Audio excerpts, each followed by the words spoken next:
Assalamualaikum warahmatullahi wabarakatuh. Alhamdulillahirabbil alamin. Assalatu wassalamu ala asyrafil anbiya'i wal mursalin.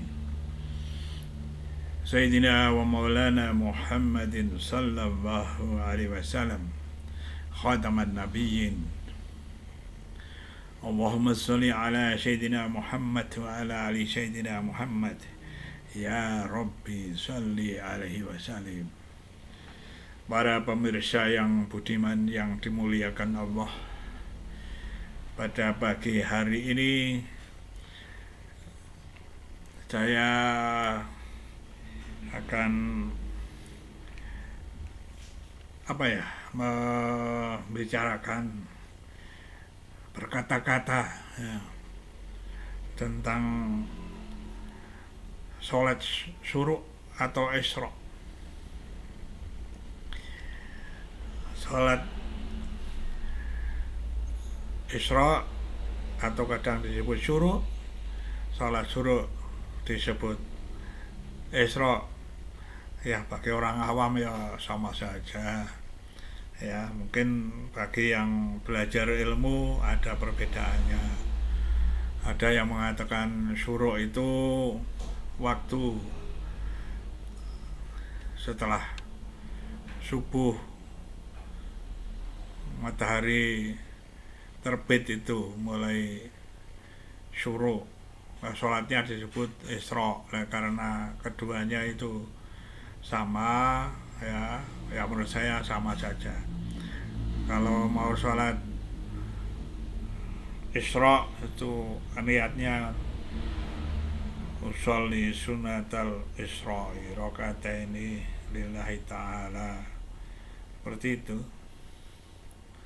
ya.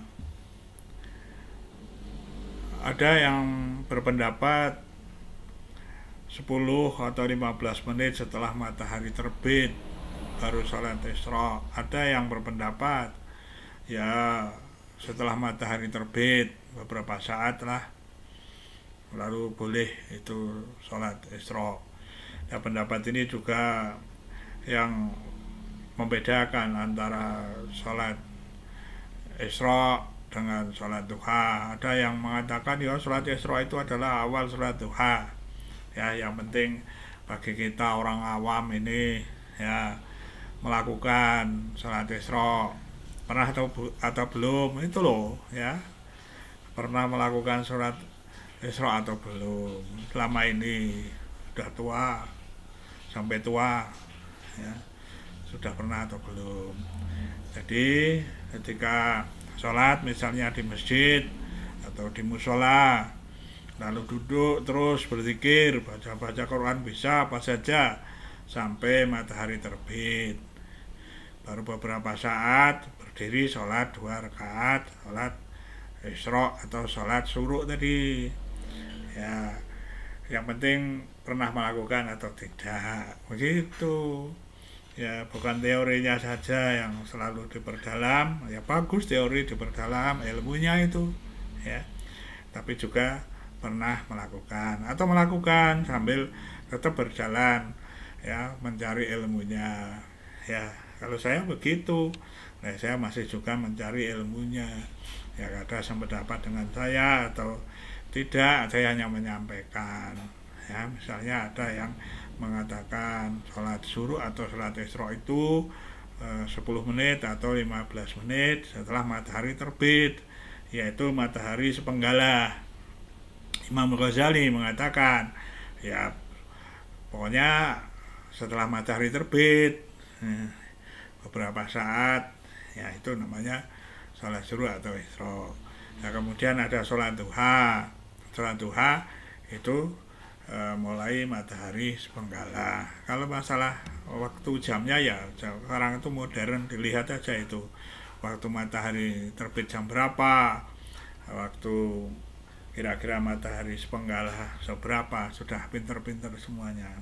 Sekali lagi yang lebih penting adalah melakukan sunnah Rasul, mengikuti Rasulullah SAW sholat suruh.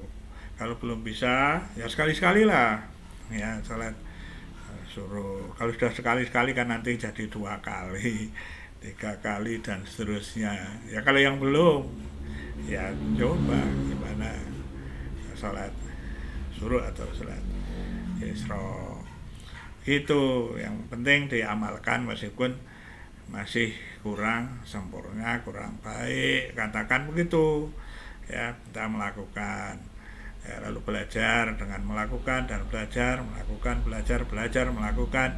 Nah, saya kira itu yang saya sampaikan, bukan doa-doanya di sini. Bagaimana harusnya ya seperti biasalah sholat suruh itu, seperti sholat 2 rakaat itu ya.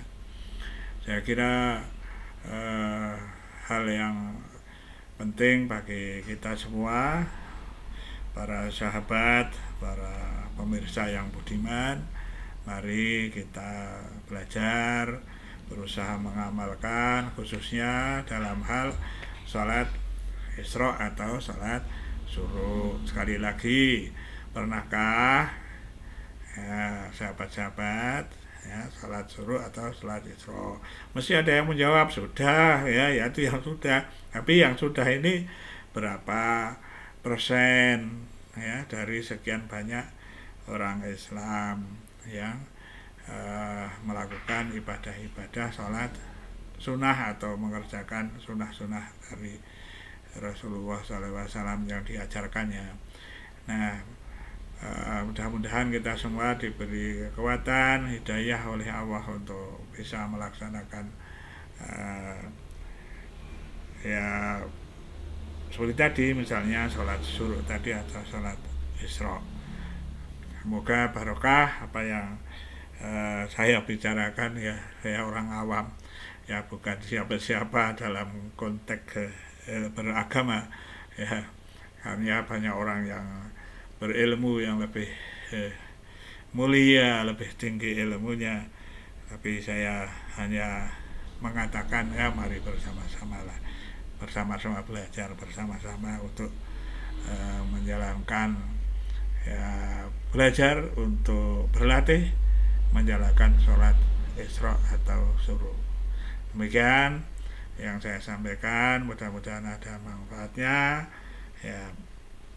Semuanya petunjuk dari Allah ya, mudah-mudahan Allah memberikan jalan pada kita yang selurus-lurusnya. Wallahul muwaffiq ila aqwamit thoriq. Assalamualaikum warahmatullahi wabarakatuh.